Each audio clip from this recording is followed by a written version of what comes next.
Some people are gifted opportunities to protect young people. They choose careers because they're vocational and they genuinely desire the opportunity to safeguard those they are serving to protect. There is nothing worse than when one of these individuals goes rogue and decides to use that position of trust to betray those they are meant to be protecting in the worst possible way. Neil Foden did exactly that. Neil Foden was a headmaster who decided to abuse the trust of the pupils that he served by sexually assaulting and violating them. There is nothing worse than a human being who uses the chameleon-like opportunity to disguise themselves as the good human being whilst truly acting in the most evil of ways. Today's case is going to example just that. These are the crimes of the horrendous predator, Neil Foden.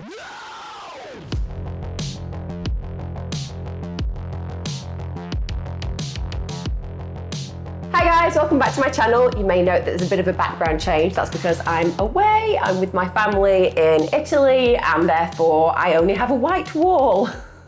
Don't come to luxurious places and spaces where there's lots of opportunities to have beautiful scenery behind me. Although it's very nice outside, the reality is just get used to this for a bit because I'm going to be here a while making these videos and this is probably going to be as exciting as my background gets. That being said, the most important thing is the content, and absolutely today's case is going to make you excruciatingly angry, and rightfully so. Also, to those who have been watching my channel for a long time, you will notice that I have shifted one of my programs to a Friday, so I'm doing Wednesday and Friday content. I'm also doing Sunday for my members on my community channels, and the reason for that is I can put out the videos that wouldn't necessarily be allowed out on YouTube here in this space because they have lots of rules and regulations about what you're allowed to get monetized for. So I'm allowed to do videos over there that I wouldn't be able to do here. So if you want to have a look at those, please feel free to do so. As ever, I will be releasing 2 full-length videos on this channel every single week, as I always have done and will do forever. But if you do want more content, there is a lot more on my community channels as well. Let's talk about today's horrific predator. There is nothing worse for me than talking about an individual who is put in a position of trust and then who betrays that trust enormously. And the reason for that is I worked in safeguarding for a very long time, and young people still today are my main motivation. I have an absolute connection with the desire to protect them. Part of that is because I'm female, part of that is because I'm a mother, but part of that is because I dedicated my life for so long to trying to work hard to ensure that children are given the best possible environments and kept away from the predators who could destroy their worlds. So when we think about Neil Foden, this is an individual who essentially has been given that position of trust and the very highest level of trust. To be a headmaster in the UK is a very desired position. It's very hard to achieve. It's very well paid. It's incredibly stressful, of course, but it means that people consider you a suitable individual to protect the education of their children and also to protect their children on the whole. So when Neil Foden is being viewed in this situation and circumstance, you can imagine that parents give him a level of respect because they believe that if he has achieved that goal of becoming a head teacher, undoubtedly he is in the perfect place to do all the things that I've just noted regarding the protection of their children. But the thing about predators are they wear these positions as masks. We see it all the time. Individuals who get into vocational careers surrounded by people who are good, who want to do the job because they are a positive human being, and they use that reputation to then become part of that world that means that they can then have access to what they really desire, which is their prey. And in this case, Neil Foden's prey are teenage girls. But this all changes. And listen, this should have changed a lot earlier, by the way. You're going to feel really infuriated as I talk through this case because there were opportunities to stop this predator a long time ago. But nonetheless, on the 6th of September 2023 at 12:20 p.m, this is where the house of cards for Neil Foden begins to fall. Because North Wales Police basically get a phone call, and they get a phone call from a concerned adult who'd essentially received a disclosure from a child.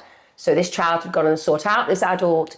They had been quite concerned about what was going on with their teacher and themselves. And whilst they were very confused, they did have a real handle on the fact that they saw themselves being groomed, and it began to sit very badly with them. And they had the absolute courage and bravery to go and seek out somebody that they could talk to invest in that trust and be able to hopefully change the way that their world was in that moment, and also protect others from that moment onwards. And we have to really give credit to young people, particularly teenagers, who are going through the struggles and strifes of being a young person, becoming that person that you are growing into, and dealing with all the confusion and chaos that presents with it, and being abused by a person who you're meant to respect and trust, and to actually manage that whole situation mentally, psychologically, socially, physically, all in one moment, and to then think, I'm stepping out of where I am and I'm making a leap of faith to have a conversation with somebody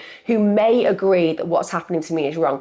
That takes real guts. And also, it's about the longevity of that action, because that action is going to transform and transition the other things that could have happened to children who would have absolutely found themselves in similar situations if Neil Foden had not been stopped.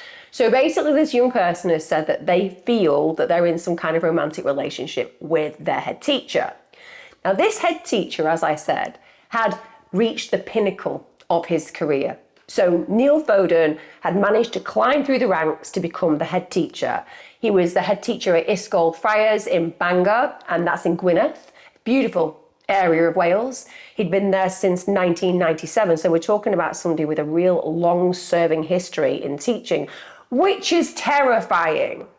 Because the minute that we're dealing with a predator 30 years down the line, we know we've missed them being a predator for 30 years. It's as simple as that. He'd worked his way up. He became deputy head in 1989. He'd actually risen to become the strategic head of Ysgol Dyffryn Nanshel Secondary School in Penygroes. And he had an actual 45-year teaching career. Now that is a very long-serving teacher, isn't it?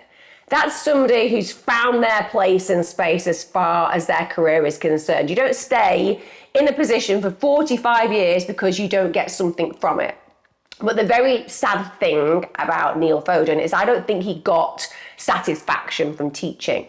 I think he got satisfaction from power, from control, from being a bully, and from being a high-level predator of a sexual nature towards children. That's what really connected him with the career. The career is a shield and also an opportunity. It gives him access, and it gives him all of those desires that that narcissist within him wants. To be seen as somebody who is important, to have a level of power over those beneath you, to be able to exert control, whether that's over your teaching staff, whether it's over your students, whether it's over those individuals, sadly enough, falling into your position as prey. It's all about power. He was also an executive member for the National Education Union. Of course he was. He's not going to be able to control himself, is he? Whenever there's an opening in a powerful place, he's going to be right there sniffing around, doing everything he can to serve his psychology that is so broken that it is fundamentally impossible to help him, I would believe. But that's what he's going to want to do. And he was a hugely well-known member of the community. He was also a married father from Gwynedd Old Colwyn. So he's also a family man. And it goes without saying that it is a tragedy for his children and wife. They are victims too. I can't even begin to imagine how horrific it will be for his family to come to terms with this, particularly when he used to refer in text messages to his wife as compost. That was the kind of code word. Imagine being her. Imagine being somebody who's raised a family with this man, who's probably seen that he's got issues, he's maybe a bit of a bully, maybe you don't want to get on the wrong side of him. You know, as partners, we always see the worst points of our partners as well as their best points. But for the most part, they've obviously travelled together through life, and I imagine that her betrayal of trust from him to her will just be so enormous that it's going to take the rest of her life to get over it if she ever can. And also to put together the pieces of your children's fractured understanding and knowledge of their father is something that you're going to have them do. And again, we can all agree that is a very unenviable task for any parent. But this is about a man who does not care about his family. And I think that that is something that maybe we don't talk about as often as we should when it comes down to these kind of cases. So when it comes down to it, family, just like his job, is just a series of props. Very convenient, very helpful props that he can parade in front of people to make him seem normal, typical, a good, upstanding member of the community. He is doing this very effectively and very efficiently. Like I said, he's been a teacher for 45 years, but he's actually been at this place for 30 years. So that in itself means that we've got a predator who's been able to have a ground from which he can select prey for nearly half a century. Terrifying beyond belief. Now, this child who's had the bravery to go and speak to a teacher has said that she's had some really uncomfortable scenarios play out. So, for example, she's felt that she's in some kind of romantic relationship with Mr. Foden and that he had basically been performing sexual acts on her, which is very confusing for any young person. You are becoming more sexually aware. And it's deeply upsetting at times, even when you're having consensual relationships, when you go a little bit further than you might feel ready for. It happens to many of us. We have those moments where we feel a level of shame and a level of excitement. There are very confusing feelings that so many of you will relate to. But when it's with a head teacher, you can imagine having to go through those feelings of, well, that might have felt nice physically, but psychologically that's really scary. And I feel like I wanted it, but I'm too young to actually understand, therefore I can't consent, but therefore I feel that I'm complicit because I didn't say no. Because even though they are totally innocent, even though they did nothing wrong, even though that young person is a child, you are growing into this person that you're becoming. You imagine that you're older than you are as a teenager and you feel guilty even when there's no guilt to feel. And all those confusing questions will have been going around her mind. And he's put her in that position. She actually went on to tell the trusted party that she'd been meeting with him during the school holidays and that they were frequently in communication. She actually showed the teacher that she confided in. And again, what does it say about that teacher? That there is this individual in all of this mess, in all of this murkiness, in all of this dirt that stands out. A teacher who, as opposed to this head teacher this girl is being molested by, is somebody that genuinely feels can be trusted. And that is so powerful. So this child is going through this awful scenario with this man, with this person in power, and equally finds another person in power to break the cycle. And that's testament to so many teachers out there.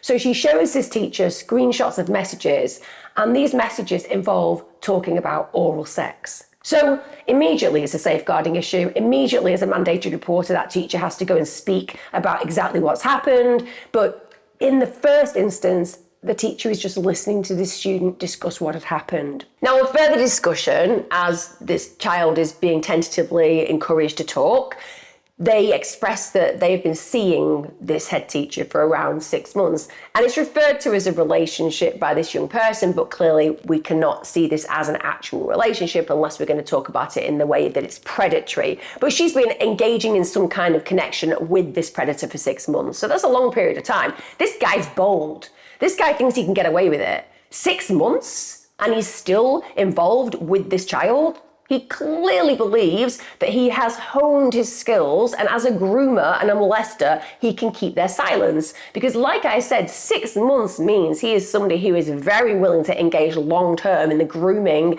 and relationship with this child. And that's because he genuinely feels that they're not going to say anything. And the teacher actually, when interviewed, said that the child was terrified when she was telling her what had happened because she doesn't know what's going to happen next. She probably feels this level of collusion, that she was complicit in the abuse because she wasn't saying no, because this is why abuse is so complex. Children don't understand that they are absolutely entirely innocent. Also, we all want to believe that we have a level of control and choice in our world. And so when we have actions, even when those actions affect us negatively, we want to feel that we have that level of control over them because it makes the world feel more certain. When we suddenly realize that we're a victim, that can be so disconcerting and so upsetting. So as I said, the confusion that is caused in the cycle of abuse is enormous. And she will feel that she is betraying the trust of a man that she has spent 6 months of her life having some kind of exchange with. Yes, she's figured out it's not okay. Yes, she's feeling that she is scared and that she is afraid and that she is confused. But nonetheless, She also will have had an alliance with him because he will have groomed her to that position. Now, on the same day, on the afternoon of the 6th of September 2023, police attended Foden's place of work because they're acting immediately. This is a very strong case where there's text messages where a teacher has been confided in, and also where a potential predator still has access to the very prey that he goes after. So they turn up to arrest him at his school. And you would not believe that this was a man who was not prepared for that. In my mind, what I see immediately is this guy had an inkling it was coming. Because if you came to arrest me at my place of work, firstly, you would probably need to go and get some, I don't know, Victorian smelling salts because I would be collapsed on the floor because I'm not one of those people that does anything illegal. I'm too old for a start. But the other thing is, I would be absolutely terrified. I would be terrified. And I would be kicking and screaming as well as you dragged me away because I would be like, I haven't done anything, what's happening? You know, it would be my worst nightmares coming true. And I would certainly be like, what? What do you mean? I'm being accused of A, B, and C. There's none of that, as you'll see. He's very gathered. He's just accepting of the information. And it's the first time that I witnessed the level of arrogance that we're dealing with where Neil Foden is concerned. This is a man who does not believe that he is going to be found guilty of anything. This is a man who has prepared to some degree psychologically for this moment. And this is a man who is not going to go down without ensuring that those around him listen to those final moments of freedom, believing that still, in spite of all the evidence, he is really a good man. He's honing that act in this moment. It's a way of being stoic in a situation where others would just be absolutely unraveling, myself included. So at this point, he's arrested on suspicion of sexual touching of a child and sexual communications with a child. He's then taken to Carnarvon custody. Mr. Foden, unfortunately, I need to arrest you on suspicion of sexual touching of a child and sexual communications with a child. Right. You do not have to say anything, but it may harm your defence if you do not mention when questioned something which you later rely on in court. Okay. Anything you do say may be given in evidence. Now, the police then want to speak to the child that has given this information over, and they do that very tentatively, they do that very sensitively, and they do that professionally with individuals who are well trained in that area. It is devastating for children to have these conversations. I have had so many privileges within my career where I have worked with children who've been horribly molested, and I have accompanied children to police stations. I've not been in the interviews with them because it's very specific the way that it's done in the UK, but I've gone with the child to the police station where they have had those interviews. I've been waiting for them afterwards. And it has very rarely been a negative experience to go through. For the most part, I have only ever come away from those situations with the child feeling like they were really heard, really valued. And yes, it was incredibly difficult and it was embarrassing at times as well, but they felt that they'd been reassured and they felt that they'd been treated with the utmost respect. And I have absolute faith that that will be the case where these children are concerned as well.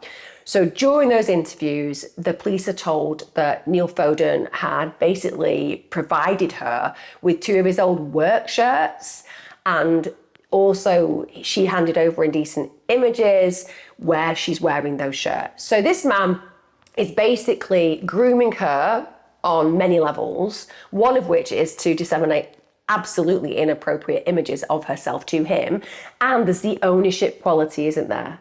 If he's given shirts to her, his shirts, this is territorial. This is more than just being engaged inappropriately with a child. This is about him staking ownership. You wear those shirts, you take those pictures of you in my shirts and you send them to me.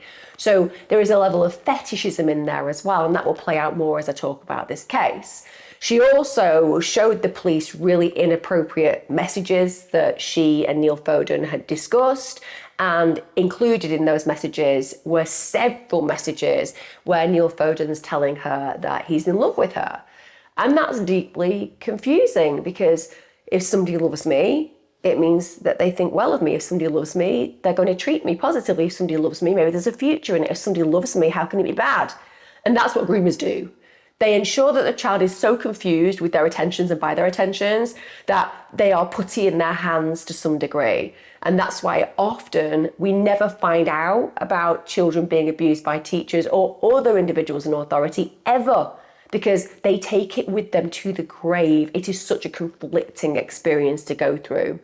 Also, when the police look in the child's phone, they notice that Neil Foden was actually saved as Nick Jones. So he's clearly made her aware that you cannot let anybody know that we are together, disguise me in your phone, and so on and so forth. But of course, it's not hard for the police, is it? They just match the number saved as Nick Jones to Neil Foden's number. And oh, what a surprise, it's the same number. And you are going to be blown away when I discuss the court case, because the excuses this man has, well, the only thing I would say is if there was an award for excuses, if there was an award for bizarre suggestions to evidence why these things were there, he would win it. That's the only thing he'd win.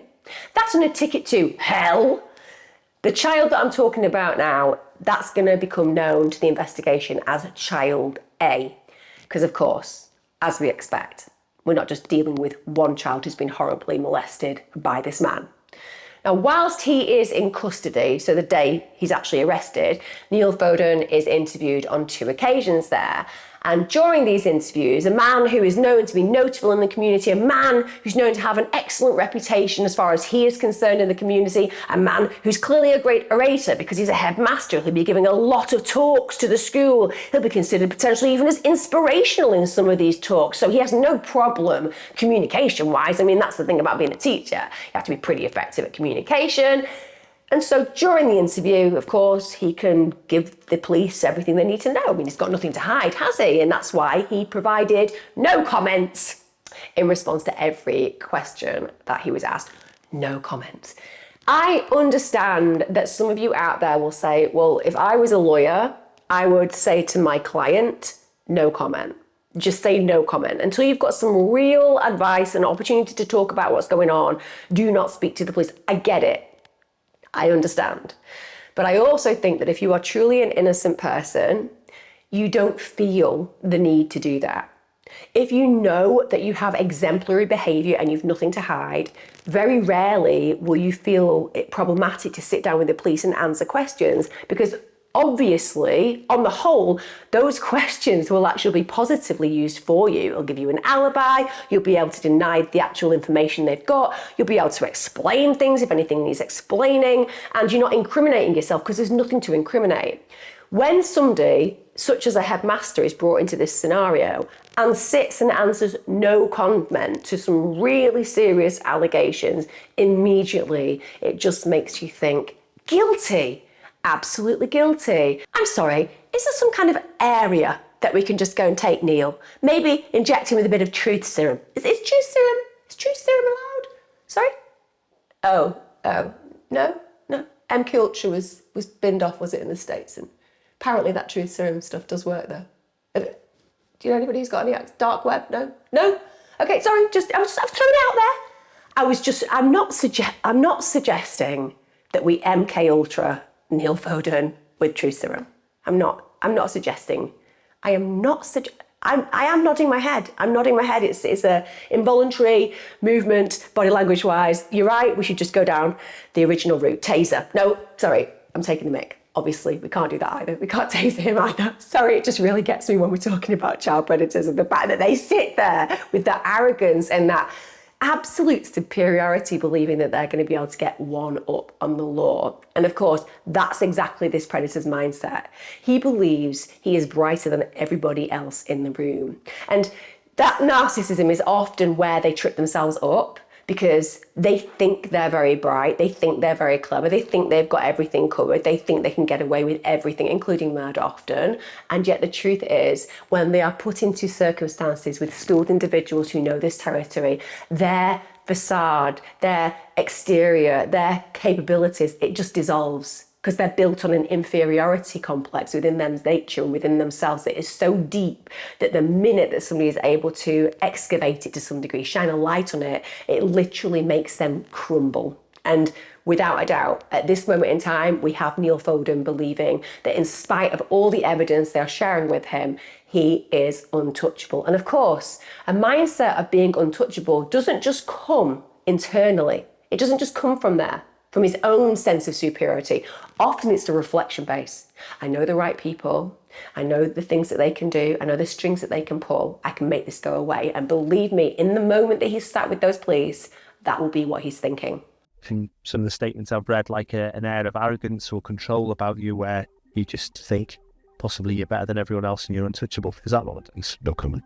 Here, this is clear actions of what I would describe as, one of a better word, as a paedophile, because clearly you've got an interest in children from what these children are saying. So is that what your sexuality is? No comment. Do you want to tell me anything about that?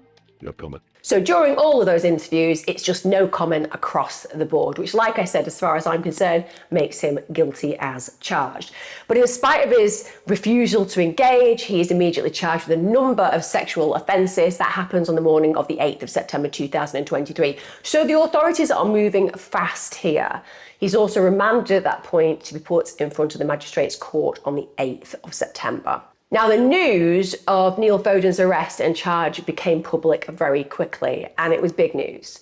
So following the news of his arrest and charge getting out there, there's just this flurry of calls and a flurry of referrals made to the police. Of course there is, because like I said, this man has been in practice for 45 years. He will have abused countless individuals. Now, there will be many who will not come forward, and they will not come forward because they will have been so confused about what happened. Like I said, often victims blame themselves. They believe that they are the individual responsible. They believe that they were in some kind of relationship with this monster. They believe that they deserve to feel the guilt that they feel, as opposed to project it rightfully onto the individual predator that deserves it. And it's that confusion that means that they're silent sometimes for the rest of their lives. There will be so many children who are now grown up, maybe in their 40s and 50s even, because bear in mind, he's been teaching for 45 years, who will have been abused by this man. And often they will think, you know, what can I do now? Other people have come forward, I'm just going to let it lie. But it's one of those things that I think is so powerful for victims, because if you come forward and have your story heard,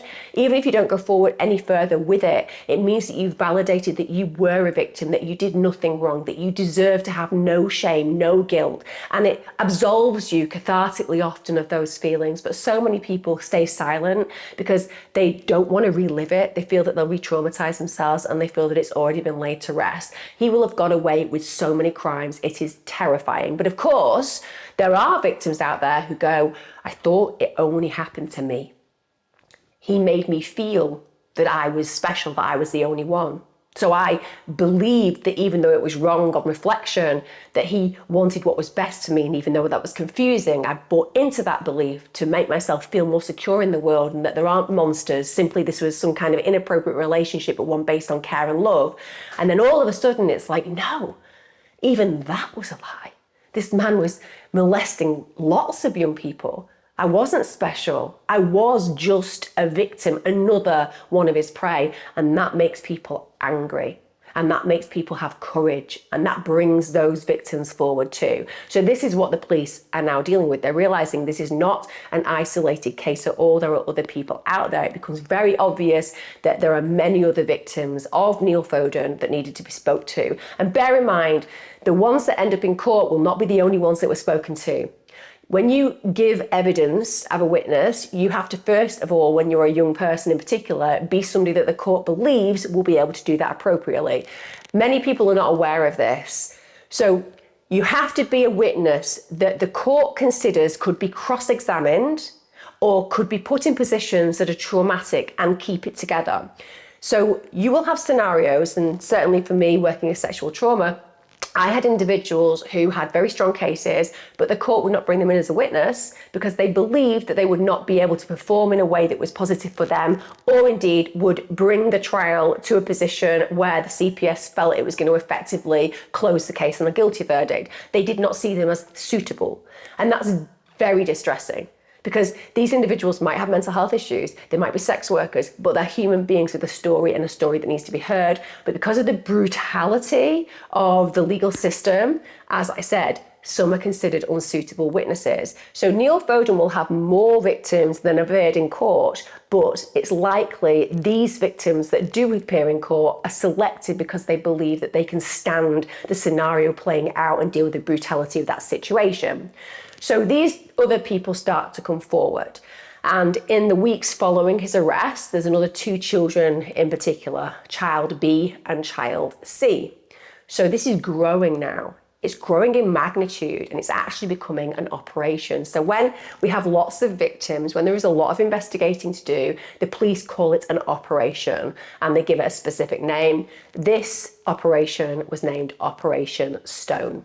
And I have to say, I actually like the name Operation Stone. I find the name Operation Stone really strong. I kind of feel like the police gave it that specific name because they're like, we have got a rock solid case against you. We are going to take you down.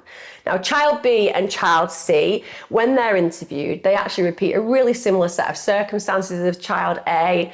They said that basically the relationship with Neil Foden, and bear in mind, when I use the word relationship, we're all on the same page here. It's not a relationship aside for predatory relationship, but nonetheless, this is how these are described in court.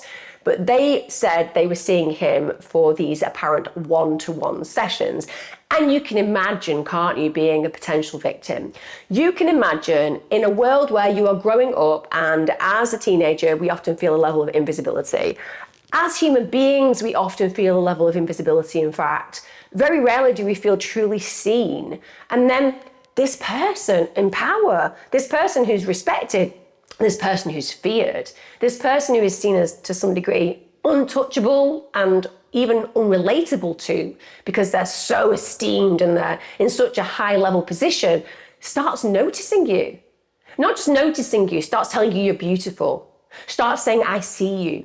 Starts saying there's something really special about you.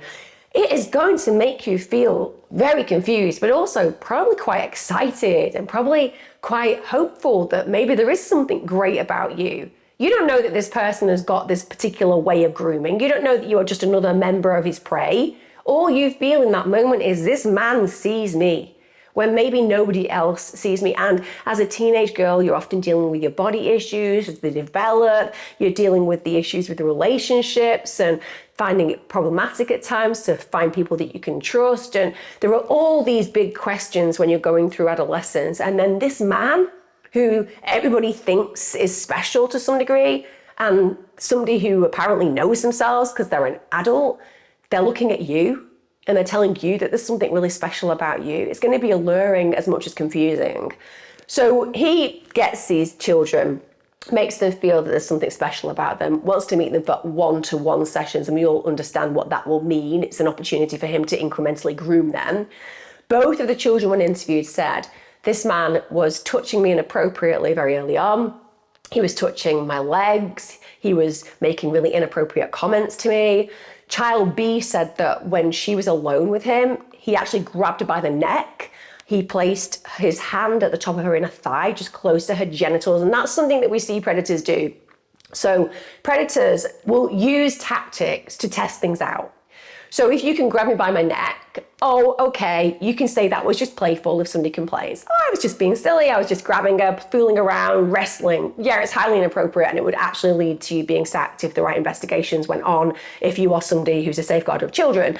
But you could argue that this is a complete misinterpretation of what was playing out.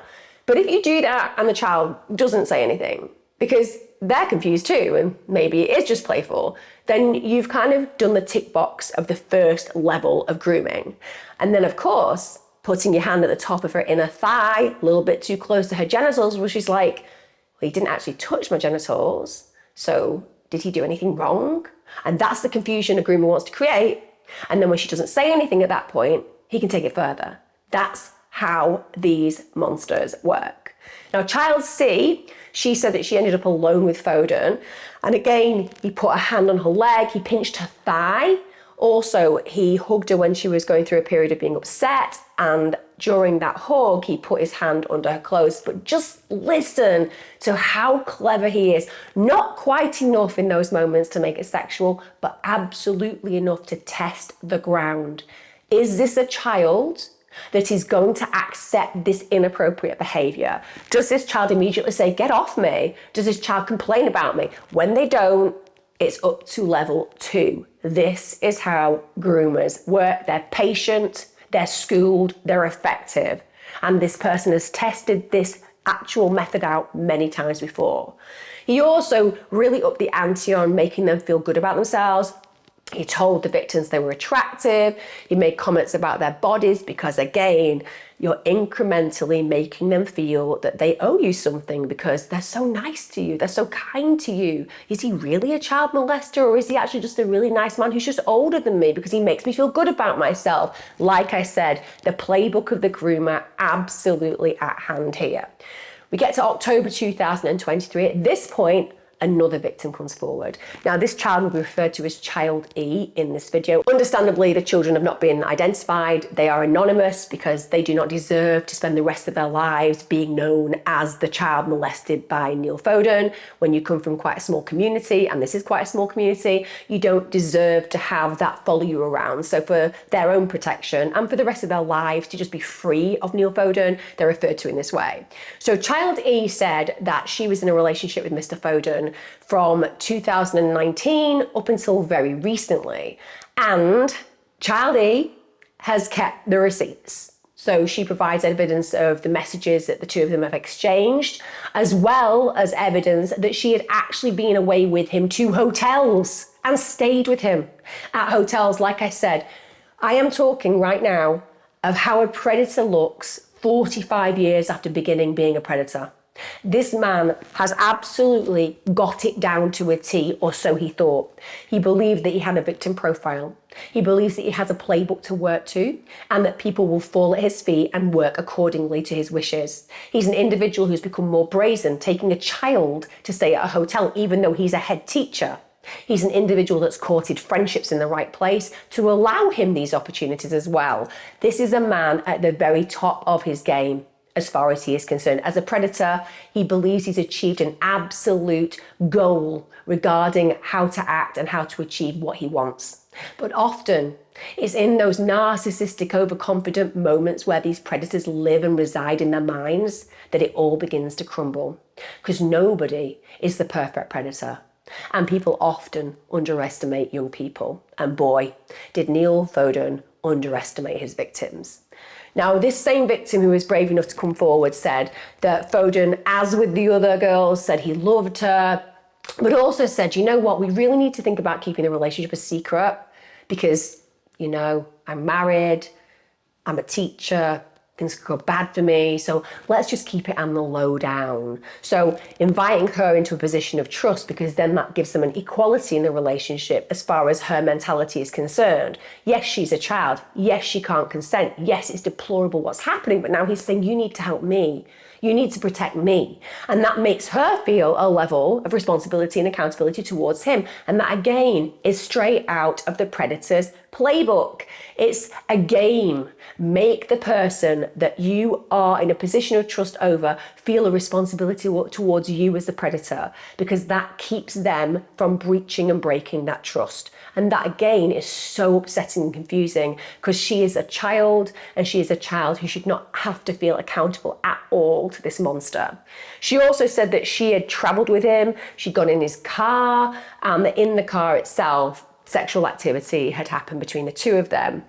Now, the girls hand over their digital devices. He obviously has his digital devices taken as well, and they look through these.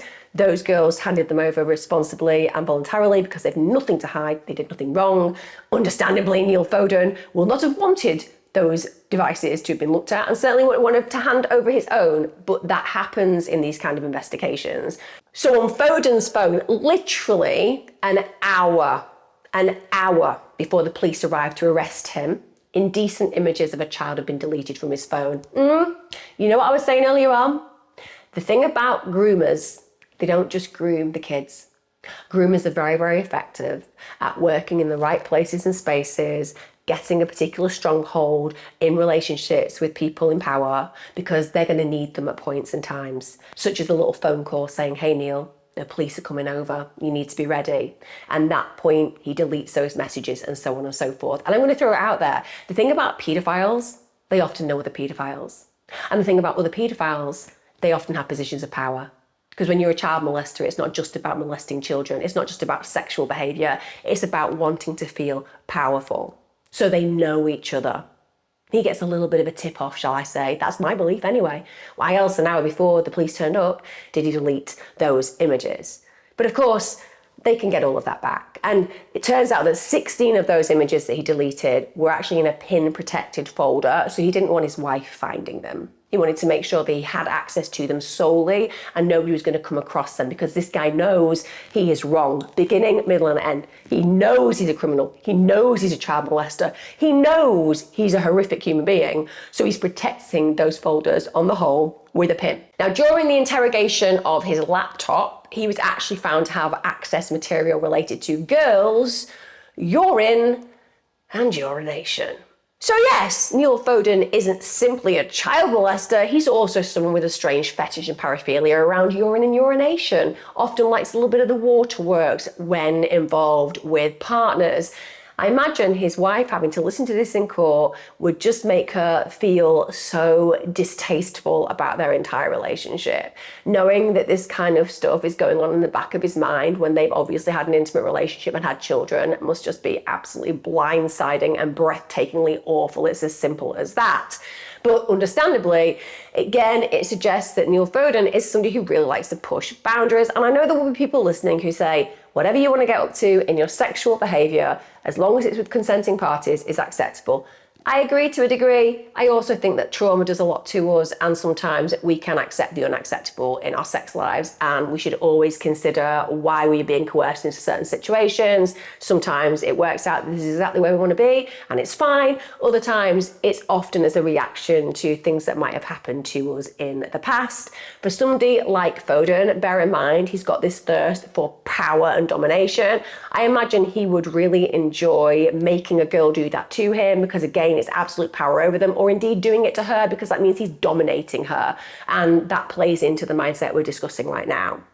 Now, in further interviews with Neil Foden, again, doesn't answer any comments. He just makes no comment to every single question that's asked, which I think is really disrespectful. And like I said, plays into the fact that in court, he's going to look guilty as hell.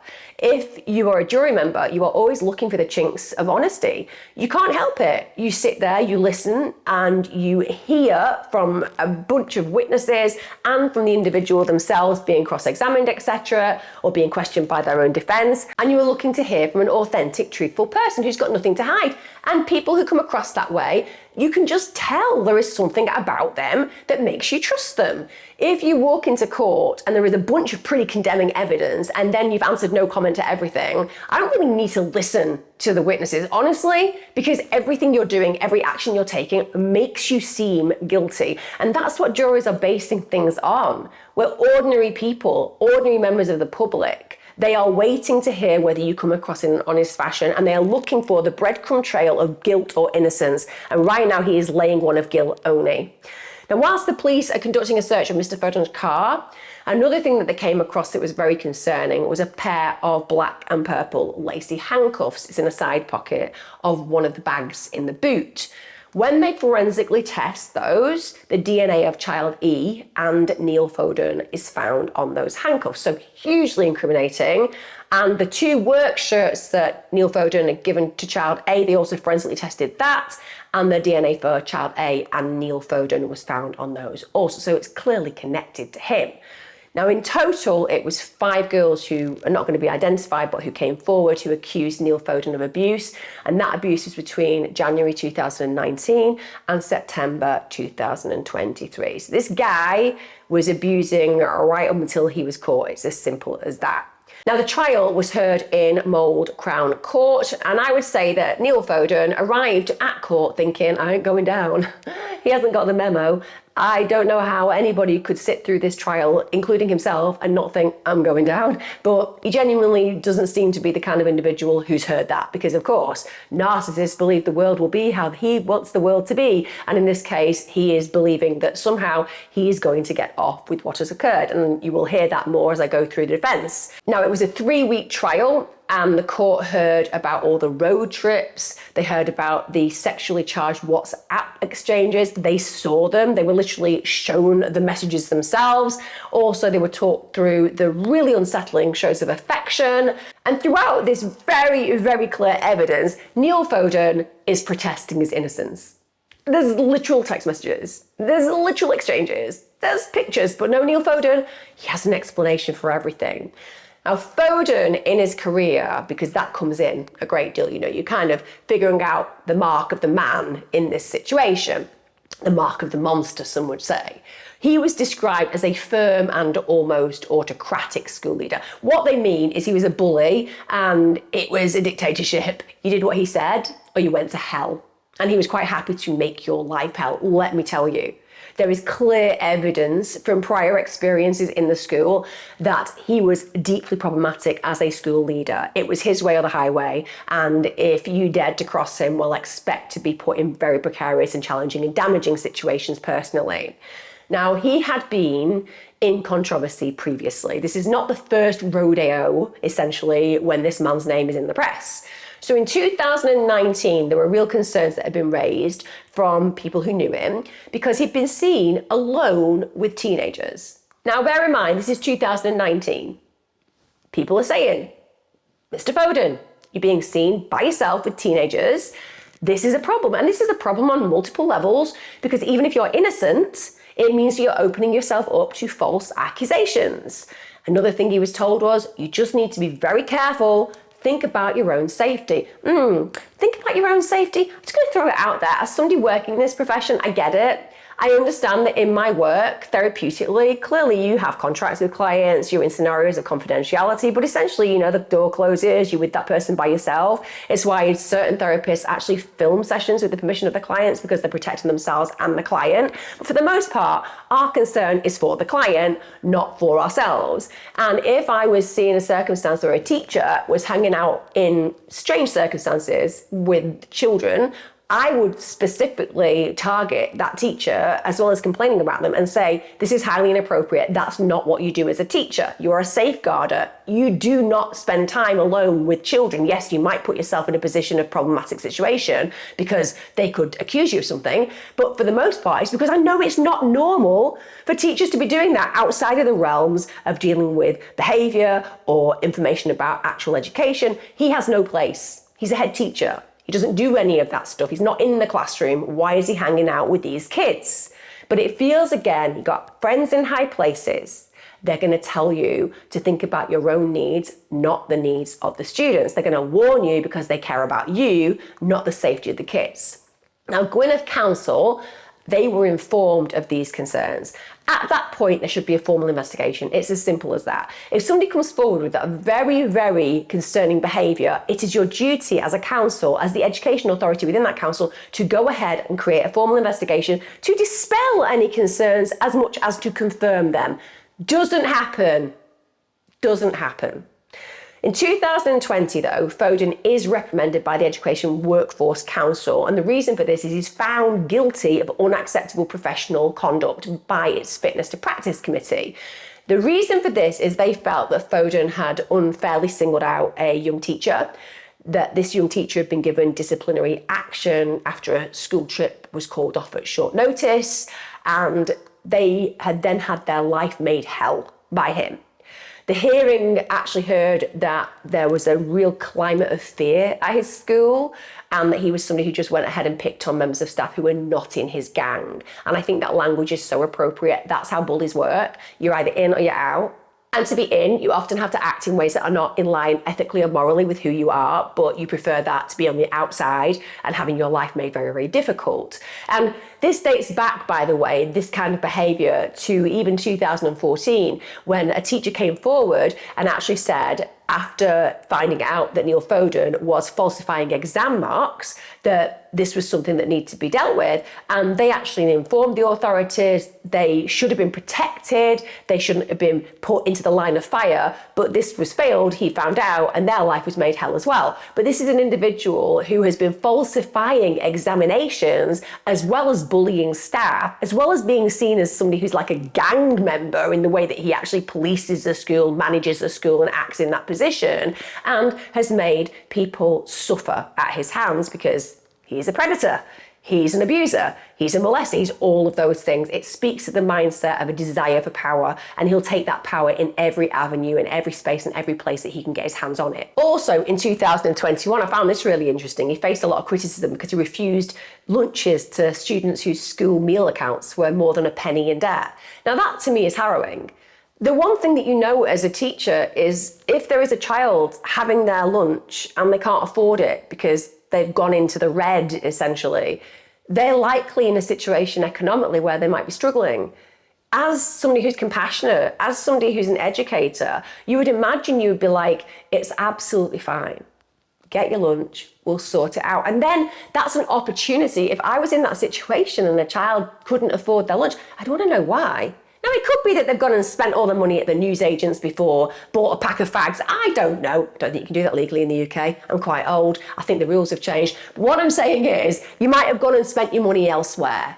And clearly, that doesn't mean that you're in a position of need. But you always go for the most likely reality, which is the child hasn't got the financial backing that can help them to afford that lunch that day. And if you can ensure they've had a warm school dinner, well, at least they're fed. Because children who are in very unhappy situations and circumstances often financially struggle. As a head teacher, you would imagine that you would personally take money from your very well-paid wallet and actually ensure that that child actually got to eat some food. But no, 1 penny in the red, 1 penny in debt, as he puts it, basically, you're not eating. And he actually made headlines for that controversy, but he was proud of it. He was really proud of it, you know? It makes him stand out as a leader as far as he is concerned, as opposed to I don't know, just going to throw it out there, Mr. Foden, a massive tyrant. But basically, this is the kind of man we're talking about. Now, the following year, a video was actually widely circulated online, which appeared to show him actually grabbing a pupil. And that video appeared to show Foden grabbing the child by the scruff of his neck. He should have been sacked immediately for that. But you know what happens a great deal when we see this kind of abuse in schools? We hear people say things like, well, the behaviour of the child was problematic, the teacher snapped. What else were they meant to do? Get a different job, because kids can be really frustrating and you need a lot of patience, and it's their job to be young people, and sometimes being a young person involves being, I don't know, pretty reprehensible in your behaviour. And you know what it is to be a teacher? It's to be exemplary in your behaviour. It's not fair, but that's why you get paid for it. My sister's a teacher. She's been a teacher for 35 years. She's absolutely awesome. But that woman has had to hold her mouth and hold her patience on some very challenging situations and circumstances. She did it because she cared about the kids more than she cared about her own needs. That's what a vocational position makes you do. But anyway, this man has this huge history, and who is he friends with to keep his job? It makes no sense. Now, of course, out of all that very concerning behaviour I've just described, the most concerning is his relationships with children, his inappropriate predatory behaviour with kids. When the jury were talked to about the acts, it was horrific. So it came out that he performed sex acts upon child E, who he called ST, sex toy, because that's exactly what a predator does. You're not a person, you're not a human, you're not an individual who's being traumatised by this sadistic behaviour. You are an object for use, in this case, a sex toy. She also said that he regularly put his hands around her neck, and this is the child that went on trips to South Wales, also allegedly lent him hundreds of unrepaid pounds, which is truly devastating. The idea that this man is not just using this child sexually, he's exploiting her financially and getting away with it. And when they were contacting one another, those code words occurred. So their sexual activities were referred to as therapy. And whenever his wife was around, he referred to her as a compost.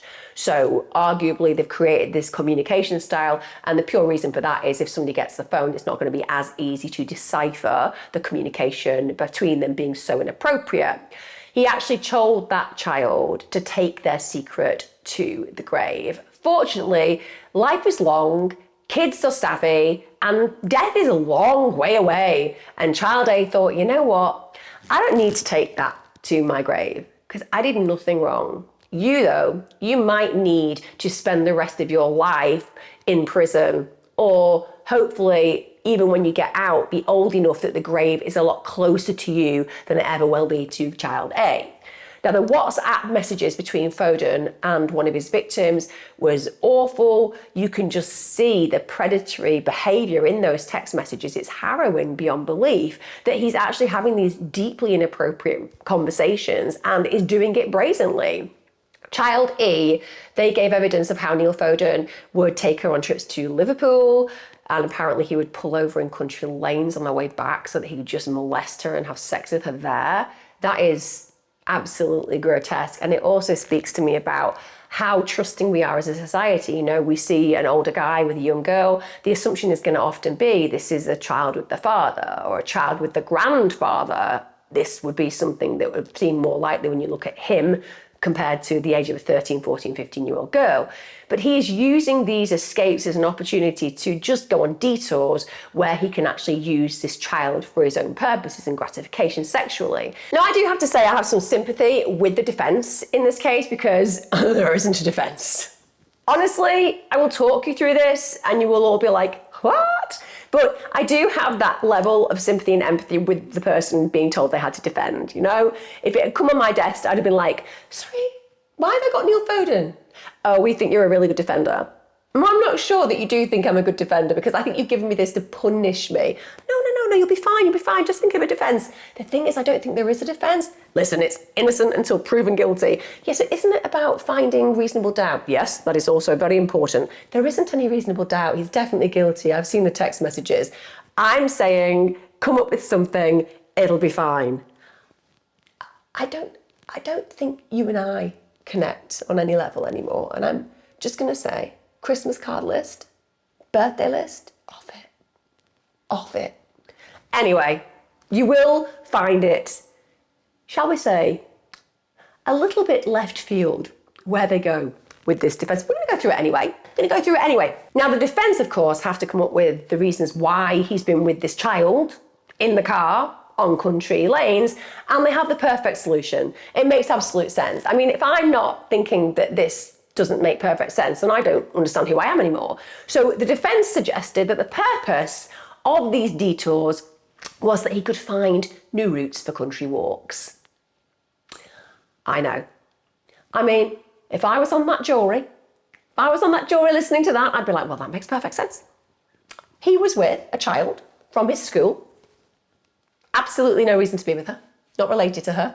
Nothing to do with her. Just a child from his school, doesn't even teach her. And he's driving to Liverpool because if you're not driving to Liverpool with an unrelated child in your car that has nothing to do with you, or even the work that you do directly in the school, then are you really doing your job? Also, if you are not in a car with that child, driving and thinking, what can we do today? We've been to Liverpool, had a wander around, it's very nice, great place for shopping. Now, let's think about being less urban. More nature, more connected to nature. Let's go on some detours and figure out some country routes to walk on. I kid you not, that was a defence. Now, the girl actually laughed out loud, apparently, when that was said, and all credit to her. She comes from the same mindset as me because it's ludicrous and laughable.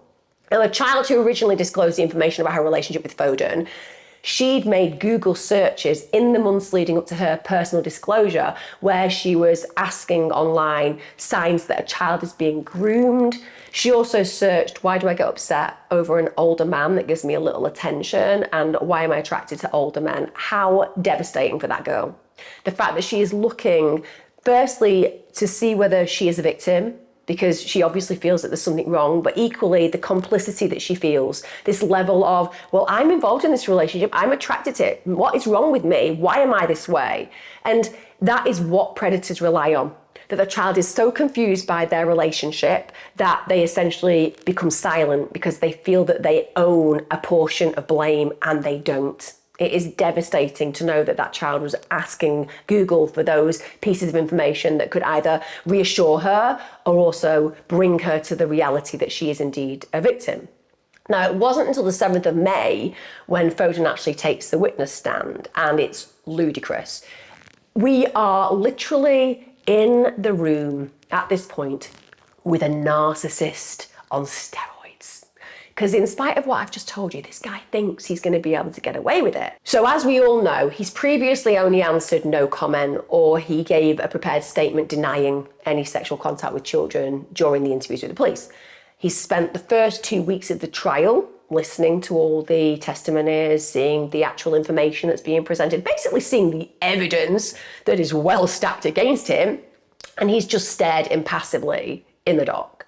He's not really given a lot of emotional reality and reaction. Occasionally he shook his head, but of course, I'm shaking my head in disbelief. I'm shaking my head in disbelief. Look at me, jury. I'm shaking my head in disbelief whilst also thinking about all those lovely country routes that we planned together for our Sunday walks. That's the way he's working.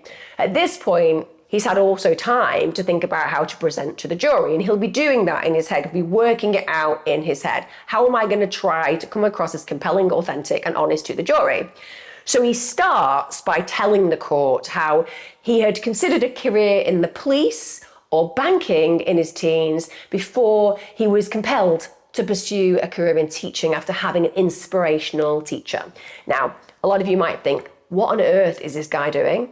Is this guy smoking a bit of crack? Why do the jury want to know that? Actually, this is something that I've often seen. When there is not a lot of positive evidence being brought into court about a particular individual being tried, what the defense will do is try to paint this person as the perfect picture of positivity in their life prior to the actual alleged offences. And it's basically saying, why would this upstanding, incredible human being do anything so diabolical as molest a child? He's just misunderstood. He's not really a monster. So by painting this picture of himself as this very upstanding individual who thought about being in the police, another amazing service where he would have served and protected, or being in banking where you'd have to be very responsible and very considerate because you're dealing with money, very trusted. This is the careers he's looked at before because he's just an upstanding, all-round good guy. But then he ends up in teaching, lesser paid career than banking, but still like police, very responsible and very much about protecting people in your care. And the reason that he's gone ahead and done this is he was so moved by another inspirational teacher. So now he's saying, look, I'm a good person who can be moved and inspired by other vocational human beings just like me. So he's creating this sketch of the human being he's trying to portray as opposed to the individual that he truly is. He went on to talk about the fact that he studied at Bangor University and then he taught English, drama and French, as well as working as a school librarian, for good measure throwing that in because of course we expect librarians to be quiet, together, very, very considerate people. He's just giving you the whole heap of completely useless rubbish about who he is in a way of trying to disguise the true human being he actually is that we're hearing about right now.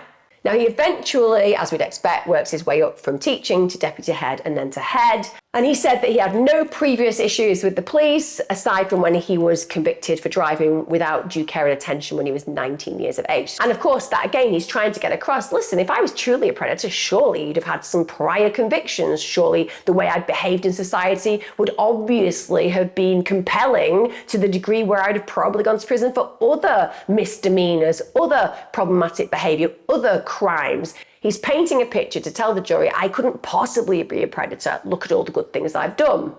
He's then asked, of course, whether he ever had any sexual contact between him and one of the children. He said no.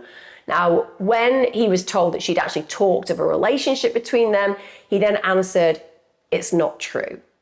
Of course, because he believes that he's so powerful, so superior that everyone's just going to believe him.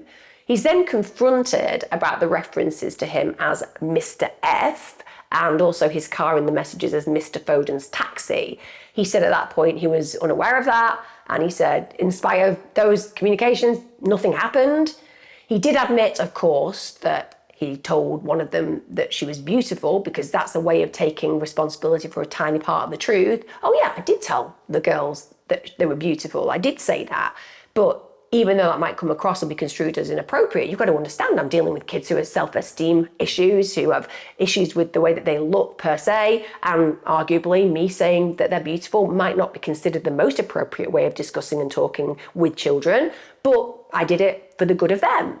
But then when he's pressed, well, did you have any sexual contact with her? He's like, absolutely not. And he spoke really confidently in court, even though apparently he couldn't speak confidently in the interrogations and interviews. Apparently then it was no comment, but in court we see those communication skills just flourish. Also, he actually paused before he told the jury about his health issues. And the health issues are just breathtakingly bad because they're obviously BS. He claimed that the health issues that he got meant that he could not have had sex with the children, even if he'd wanted to. Now, that's a really strange way of phrasing it anyway.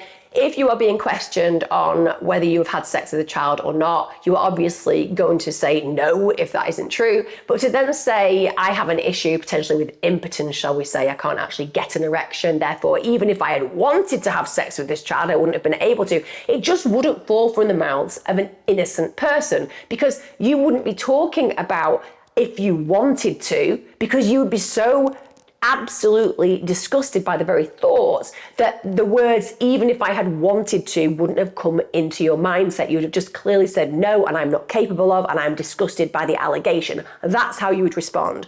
Not, if I had wanted to have had sex with this child, I wouldn't have been able to because of my health issues. Now, one allegation of sexual activity with a child was on the bonnet of his car. He described this as lurid. He also got really emotional in court when he was talking about his completely incommunicado first 5 days in custody, because it's all about him. Yeah, in court, he's basically going, it was really awful for me. You know, I had 5 days where I couldn't speak to my family. I just think you've treated me terribly. I mean, could you be any more narcissistic? But this is what they do when they have this mindset. It's all about them. The egocentricity is so enormous that he can't understand the impact he's had on these children. It's all about his needs and his failure to have those needs met. Now, when it came down to the explanations for the physical evidence, it's ludicrous. So Foden explains the DNA on the handcuffs as secondary. So basically, he wasn't there with that child where she actually had the handcuffs on. It just happens to be that they've both had connection with the handcuffs at some point separately, and then they've ended up in his car. Said no innocent person ever. But that's the argument. He also claimed that the conversations regarding oral were, drumroll please, for educational purposes.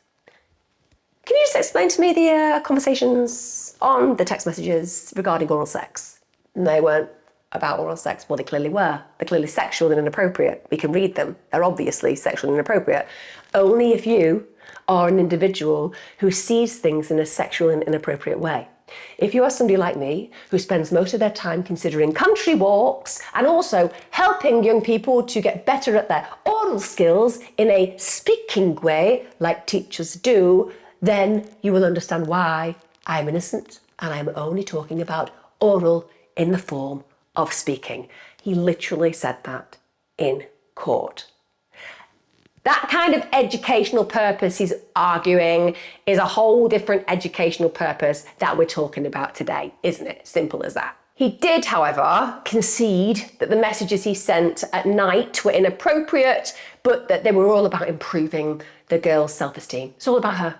It's all about helping her. It's nothing to do with him being a massive molesting monster of a man. No. It was all about him helping to improve the oral skills and the self-esteem skills of the child. And actually therefore saying that the child's lying. The child isn't just lying, the child is throwing out all the help, all the care, all the compassion he's shown her in trying to make her a better oral speaker, or trying to make her feel better about her body. Can you see how he's sitting in court and he's standing there and telling the jury that the girls are lying and that he's actually such a human being with compassion in his heart that he's gone above and beyond his career to improve the lives of these children, as opposed to conceding that he is a violent predator of the highest level who's molested these children. He also said that a text sent to one child referring to him being, quote, slightly horny, had been taken out of context.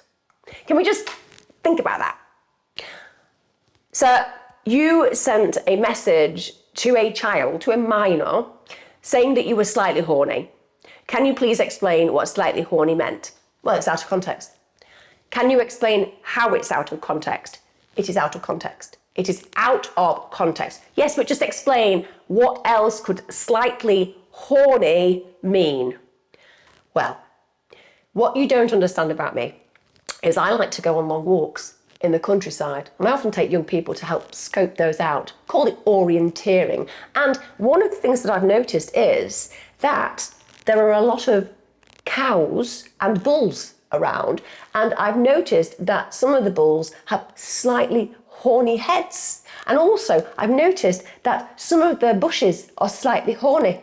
So on that particular occasion, after a very successful walk and plotting of new routes, I realised that I was feeling much akin to the bushes and the bulls. I was slightly horny. That didn't make sense. I rest my case, Your Honour. I'm just saying. No comment. Seriously, this is what he said. And again, he goes on and reiterates that his health issues made him incapable of feeling horny, which is a pile of BS. This idea that he has no sexual feeling from the waist down is ludicrous. Literally ludicrous. It makes no sense. It's not based on evidence. It's just him spurting out the most ludicrous excuses. And I imagine that the jury must have felt hugely frustrated with this absolute lie that he's peddling. He also, quote, said this: "The sad reality is Mr. Foden couldn't feel slightly horny if he wanted to." The fact that he refers to himself in the third person disturbs me more than it probably should. Literally. How disassociated do you have to be with who you are to actually go in court and give evidence about defending yourself in this nature by calling yourself somebody in the third person and saying it's a sad reality that even though he might want to be horny, he can't be horny because I don't know. It isn't there anymore, but clearly it is, and that does not make, again, any sense. He also added that he wanted to be, quote, complimentary by sending that message that he sent that was inappropriate. He said, listen, the worst you can say about me is I've just been extremely stupid, but that does not make me an abuser, which is, again, ludicrous. And the prosecution literally said that Mr. Foden's explanations were absurd. I would have loved to have been in that prosecution. I would have loved to have been the lead prosecutor in the case. You could imagine, can't you, just the moment that he comes out with this. And so they've got anything to add there, prosecution? Yes.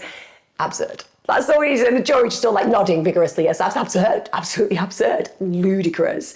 But like I said, when somebody has been in a position of authority and superiority, and when they have narcissistic traits within their nature, we expect that they feel so entitled that they believe they can say anything and have people believe their lies. Now, you won't be surprised that about 24 hours after the jurors retired on the 15th of May, they unanimously returned their verdicts and found Foden guilty of 19 sexual offences.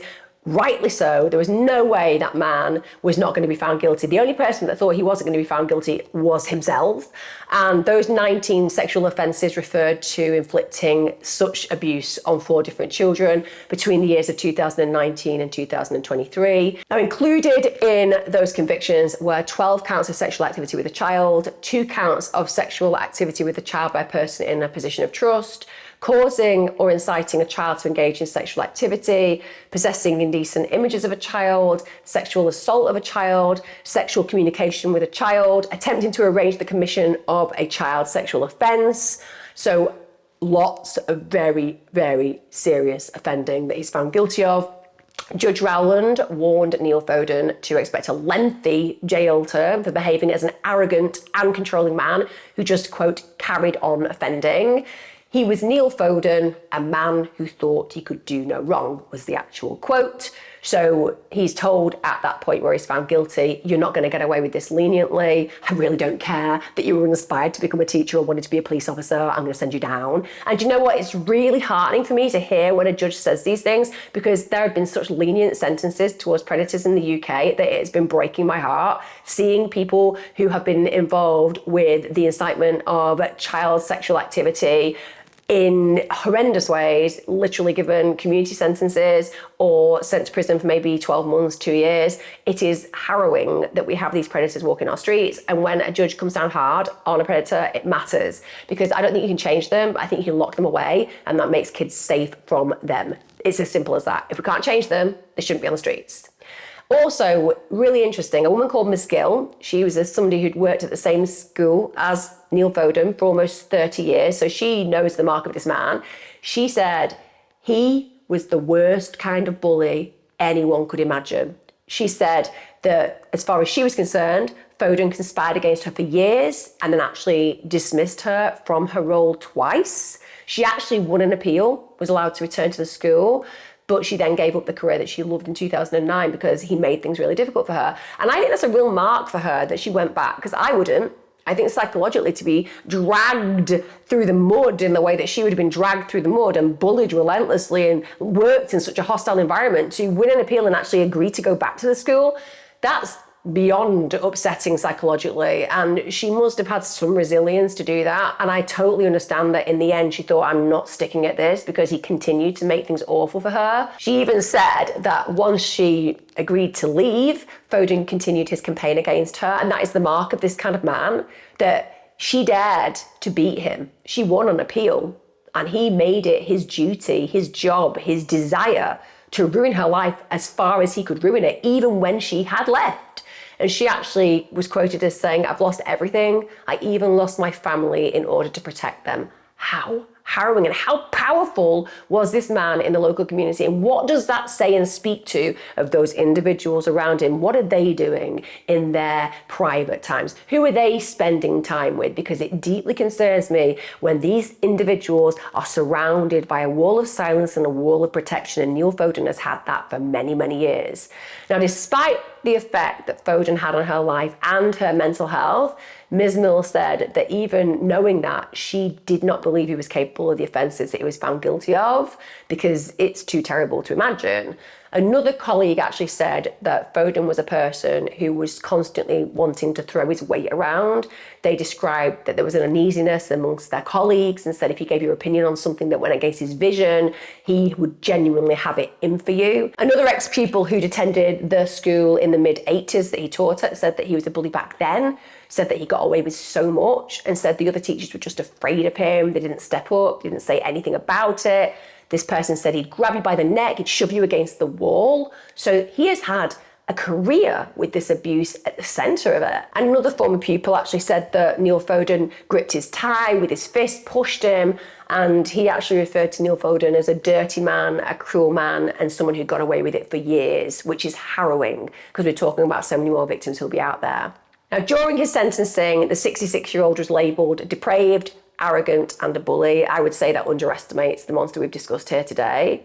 He was also described as a man who was looked up to, who was hiding a dreadful secret, an obsession with young teenage girls. And in a statement that was read at the sentencing, one of his victims said that she was having nightmares and flashbacks. She said, I've lost all my friends and I feel lonely and isolated. My future just feels hopeless. My God, I hope to God she finds the vision of her future that she deserves. I hope to God she realizes the courage it takes to stand in court, the courage it takes to give evidence. This child is resilient beyond measure, and I hope that somebody helps her reframe her situation and makes her realize that her future can be beautiful, and that it's her bravery that has meant that other children will not suffer at this man's hands. I hate the bleakness that so many abuse victims feel when they finally have their voices heard, and the cases themselves to actually endure and go through when somebody says they're not guilty and to have to give evidence. That's re-traumatizing. So I understand why she probably at this moment feels like collateral damage and that nothing's ever going to be the same again. But of course, if she speaks to her inner self and reminds the inner self of just what an amazing human being she is, then she will realize that she can take on the world. Her future isn't hopeless. Her future is hopeful. Her impact has been enormous, and she has made a difference to so many people without even thinking or considering the impact that that will have had on them. So it's just a real desire within me to believe that she will be told by some caring adult all the things I've just said, because wow, she is not a hopeless case, quite the contrary. Also, another victim read her own statement in court. How brave is that? How brave that she stood there and did that. She did that, she said, because she wanted Foden to hear firsthand the impact he had on her. She said that she'd been left unable to hug her own father due to what she'd been through. She said, he exploited my body and mind. I used to be lighthearted, now I'm colder, and I don't care. I hope she realises that she'll warm up. She will, she'll find joy.